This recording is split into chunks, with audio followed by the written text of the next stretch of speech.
Hello, Adhpa here. Heidi here. And we got a new Tombo. He's over there. I'll see if I can get him on in a little bit. Anyway, I'm trying to figure out what to read on this week, and I'm really thinking a lot about delusion. You know, I feel like the biggest problem humanity faces is that they function under various delusions that they're unwilling to face and and put aside and deal with reality. And I think there are a lot of factors that bring us to a point where so many humans have bought into one delusion or another that doesn't really pan out in reality, but which they adhere to anyway. Tenaciously, usually, because when your belief system is exposed in reality to not be true and you continue to hold on to it, there's a tenaciousness, a stubbornness, a failure to exercise logic and rationality in a functional way. And I tend to think that people fall into one of three traps as their initial delusion, which can lead them down narcissistic or sociopathic paths, or otherwise lead them to have trouble functioning in reality. So those three things, that the traps that typically trip people up, in my opinion, are: one, needing to look good; two, needing to be right; and three, needing to be loved or liked. So you can even think of the story of narcissist, and it exposes those three things, right? So, and currently we have the Lori Vallow Daybell trial, which is about a woman who purports to be a Mormon, has committed numerous murders in order to gain financially, solve problems. She has been convicted of those crimes and is facing additional charges and going to trial this week on another killing of her ex-husband that occurred. And of course, she frames it. She's still on appeal in the first cases, and so she frames herself as still innocent, although there's overwhelming evidence that a jury found indicating, in fact, she was not. She was complicit, and she was involved, and she benefited financially from it, as appeared to be her goal. So I find that interesting because I think the whole, first of all, religion in itself is based on various delusions, unprovable things that are often defied by reality. Secondly, Mormonism in particular is a particular delusion created by a man that sought financial and personal gain from it, did all kinds of really deceitful, fraudulent, heinous things, and was eventually killed for his behavior and its outcome. And yet this has turned into a complete religion. This is the height of delusion, in my opinion, that you can have something like the Mormon Church still existing when it's quite clearly based entirely on a fraud and a grift and delusion. And so when you have people who follow that then come out and do these heinous things, it seems to me unsurprising, because they have invested their whole life in a delusion. So I want to do a reading, just a little bit of a forecasting reading, to see a little bit about how this will play out in a court setting. So I'm going to look specifically and throw on how this case is going to go for this week for Lori Cox, whatever Vallow, Daybell, whatever name she chooses to put on it this week. How is her delusion going to play out in court over the next week? Just for fun. So hang tight. I'll bring you down here and we'll see if Heidi will give up the rug in order for some cards to get pulled. What you say, Miss Heidi? Say hi. Here, let me see if I can show you our Tombo. He's sitting over here before we pull everything down. I don't know if I can. You see him? You see our Tombo. He's settling in quite nice. Okay, hold tight and I'll bring you down. Okay, so I have shuffled. We're going to pull from the Golden Art Nouveau Tarot today. And then using the Mystical Shaman clarifiers, and Heidi is going to sit for the reading. She insists. So as far as Lori, I think she, you know, in my interpretation of the traps, I would put her in the having to look good trap. It seems like that seems to be what matters most to her. And when people are in that trap, you know, they'll just manufacture lies entirely all day long if it gives them the appearance of looking good, or they think it will give them the appearance of looking good. So as a hairdresser, she's, you know, true to type. And I think what we'll see in the courtroom is likely if she falls apart and has problems, it's going to be at some point when something makes her not look good. And as soon as that happens, she's going to have a conflict to deal with, if I'm correct. But, you know, I put these Mormons in general. I watched Kathy on Gossip, Rumor, and Innuendo. She's hilarious. And, of course, she talks about her 3 kinds of Mormons. The funeral potato Mormons that we all love. They just are lovely people. And then there's the better than you Mormons. And, of course, there's always better than you people in any group. And then the zombie Mormons. But I would say that there is another class of Mormons, or another stereotype for Mormons, and that is the soap opera Mormons. And soap opera Mormons are very much specifically concerned with appearances, and they also have to have a lot of drama. And in my personal opinion, they are actually the truest to the real beginnings of Mormon and the purpose of the church, because they generally lie, deceit, fraud, whatever it takes for personal financial gain, and that's their main concern. Which is what that whole religion is really about. That's what it started as and appears to still function as, in my opinion, for entertainment purposes only. So I'm going to pull a read now, because Lori is representing herself. It's pro per in Arizona, or pro se in most places anyway.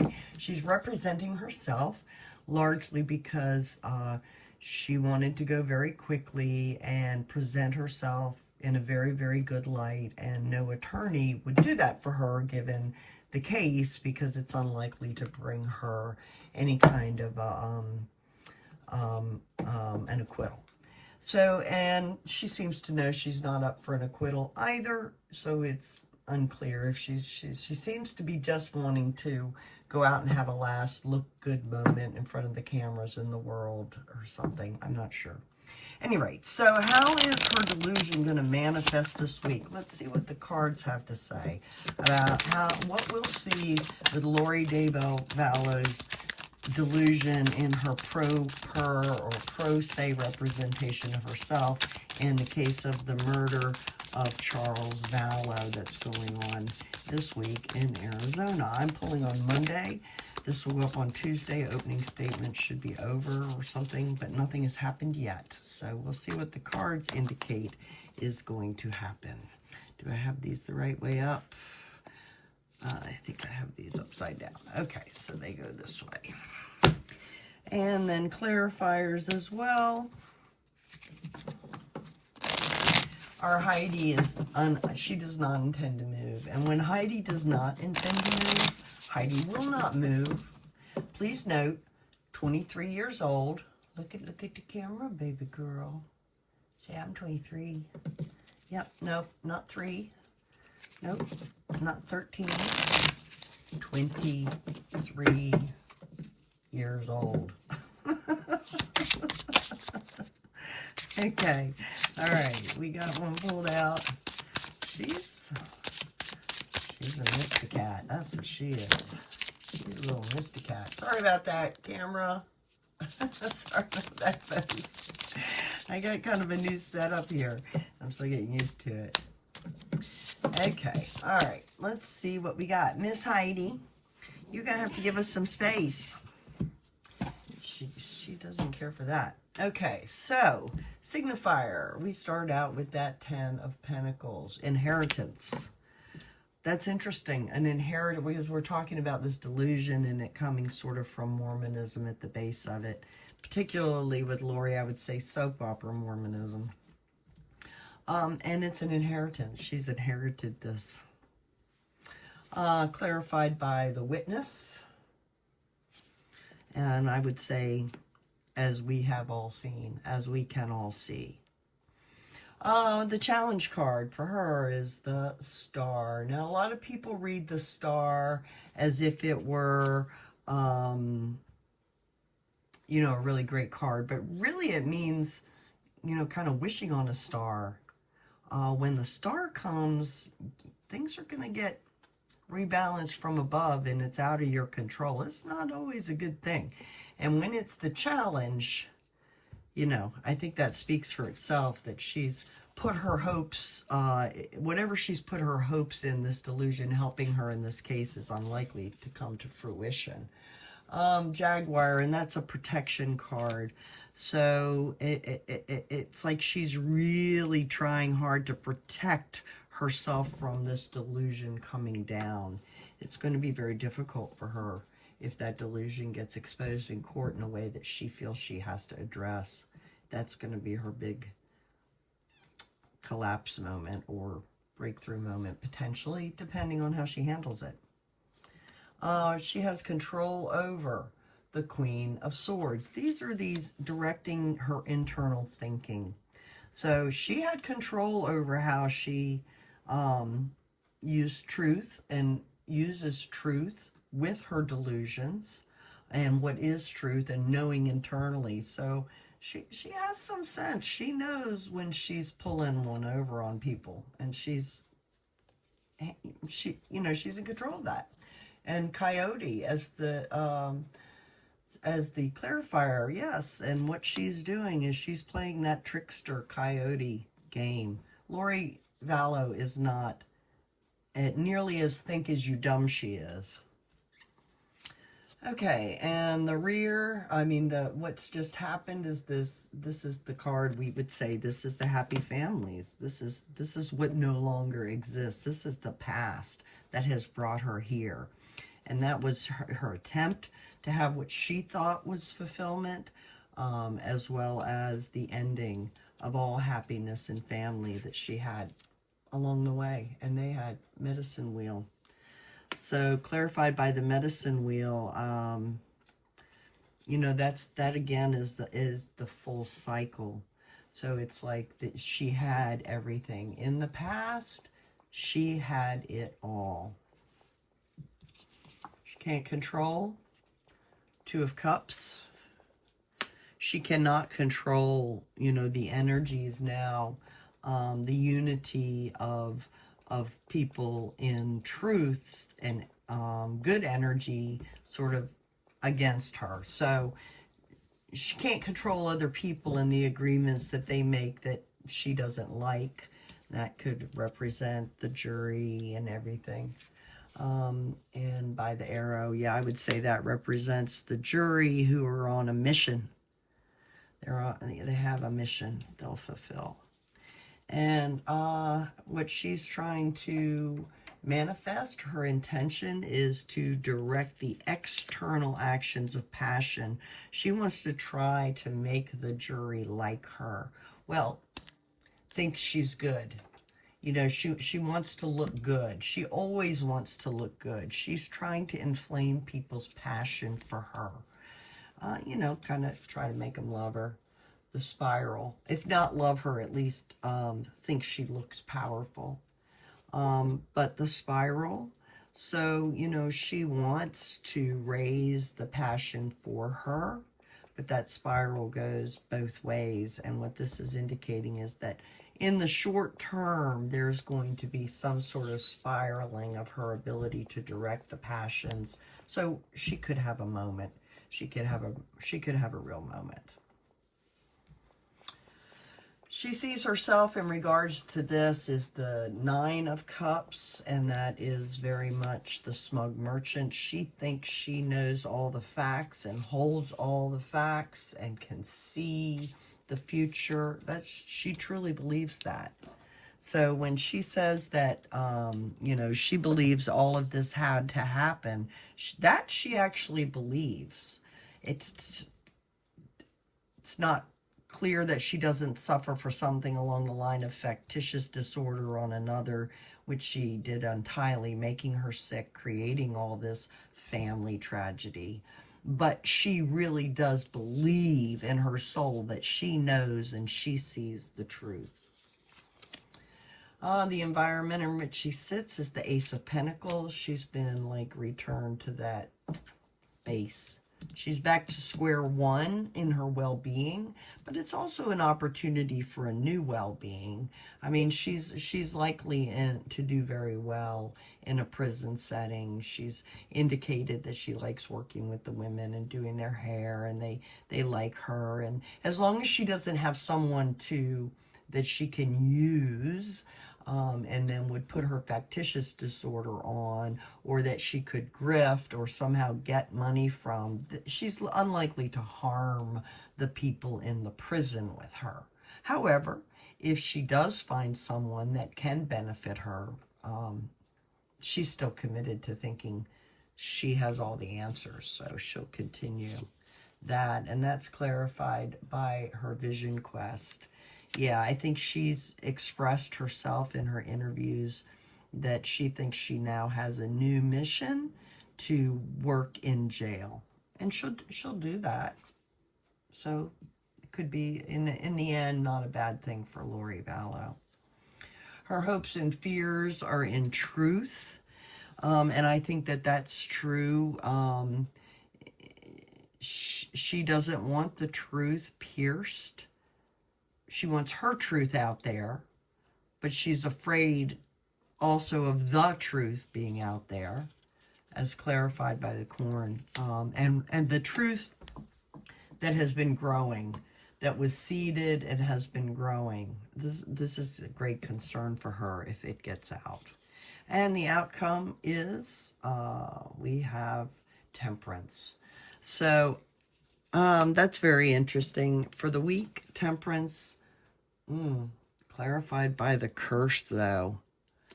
I would say that the judge is going to temper her.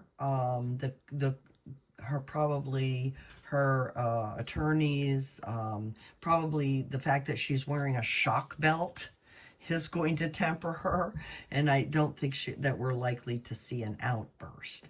How will the delusion work for her?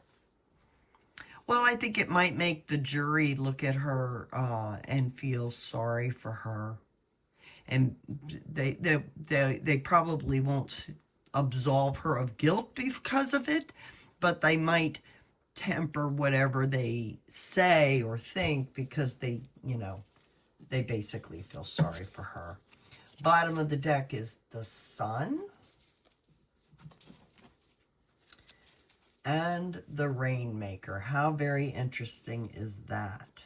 So on one hand, she's very happy to be representing herself in court. She's been working for this. She's going to have her say. On the other hand, there is, the Rainmaker who can rain on her parade there. And the two of them are against, pitted against each other. And I would say that's what this reading is saying, is that Lori believes in herself. She will try to direct people's passions to her arguments and beliefs. But she's probably not going to find that that works for her. It's going to be tempered because of her delusion. The effect is going to be tempered because of her delusion. All right, hold on and I'll bring you back up and we'll close it out. Okay, so we'll see. We'll see at the end of the week if that's how the read came out. I think the cards were listening. Very interesting. So listen, I could use some help boosting all this out there, and I'm looking for people to give me topics to read on, to see, if I can bring out anything helpful or useful. So please click a like, subscribe, leave me a comment, and I'll be back next week. We'll have another look at those tarot. All right. Love you folks. Hang in there. It's going to be okay. Remember, you have to go in to find out. It's all in you. You can do it. You've got all it takes. You really do. All right. See you in a week.